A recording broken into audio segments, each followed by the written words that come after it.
Hi, my name is Reverend Dr. Nanaya Awusu-Prempeh. Just a little over a week ago, my nephew, Ana Ayi Ajay Benua, 27 years old, he fell in the bathroom, and his father, Pastor Chris, called the ambulance service 112. Okay, so the gentleman asked him, okay, which region are you calling from, which area, and so many questions. I thought this ambulance service have a GPRS that's supposed to know where exactly you're calling from. But that's not the case. So many questions. 6 minutes later, the boy is still on the ground. So he calls me. He's like, sis, we have an emergency. Can you help? Okay, so I called the ambulance service 112. They started asking me questions. I said, please, if you can, take this number. Call my brother, pick up his son. He's lifeless, lying down there. Please, it's an emergency. So, long story short, 30 minutes later, the boy is still lying down on the floor in the bathroom. So, my brother gets neighbors, they pick up the son, he drives him lying on his mother's lap in the back of the car. They drive him to Kolebu Teaching Hospital. I get there myself, and first thing, I want sanitizers to wash my hands. They have no sanitizer at the emergency room at Kolebu Teaching Hospital. No sanitizers. Fine.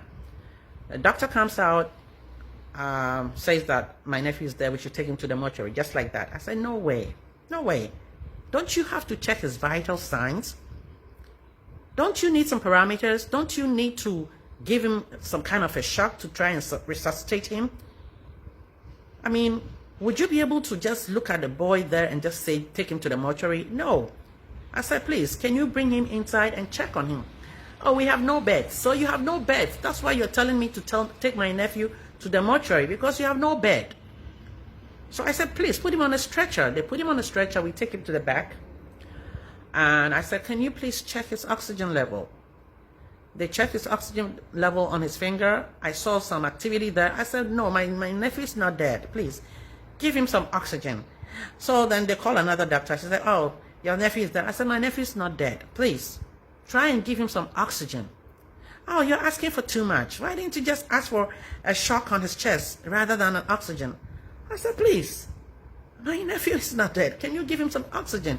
Oh, it's very expensive. We don't have enough. We are waiting for an emergency. You're waiting for an emergency? What is it that I have in front of you now? Isn't that enough emergency that you can try and resuscitate this young man? So they're like bringing other doctors to come and convince me that my nephew is dead. I have no problem accepting the death of a family member, but you have to do the right thing. You need to check his vital signs. I made them to check his sugar. It was 9.4. I said, you didn't even check his pressure. You didn't check anything. You just opened his eyes, looked in the eyeball. You said his eyes have dilated. That's enough for you to pronounce someone dead? Come on, guys. Listen, I am the one who is going around and preaching the diaspora platform. Come back to Africa. Come back to Ghana. Come and stay in Africa. People don't want to come because they know that the least thing they're going to lose their lives. Ambulance never shows up. Doctor comes and looks at the eye and says the man is dead. Please. We know people who go into coma, they come back. We know people who are forced into morgues, who are not dead. You don't have to just sit down and accept these. Please, when you go to the doctor's office, when you go to the hospitals, you must demand for what is rightfully yours. I expect them to do more than just looking at the dilated eyes to tell me my nephew is dead. That's not enough grounds. There must be more parameters that you have to check for, which either gives you a more conviction that the person is dead, or you have enough grounds to put oxygen on him or to do something better. But please, I thought that emergency rooms are for emergencies. But you're telling me that because you see so many dead people, anyone who comes there with weakness or with no life there is dead. You can bring the life back if you take time to study the body, the person. You can bring life back. I'm begging you. Frontliners, we love you. You know how much we appreciate you. But you have to do what you need to do. You don't have to wait for someone to beg you before you do what you have to do. I just lost my nephew of 27 years. Pastor Chris and your wife Doris, may God strengthen you. I know that Christians, we believe that for me to live is Christ, to die is gain. We have hope that we will see him again. I don't want this to happen to anybody, where you take your child and they don't even want to check anything. They just pronounce him dead, take him to the morgue. You have to do what you have to do as a doctor, as a nurse. You have to do what you have to do, so that at least the family members will feel like you did your best and we still lost them. You don't just go and say, take him to the morgue. Well, I beg you. I beg your pardon.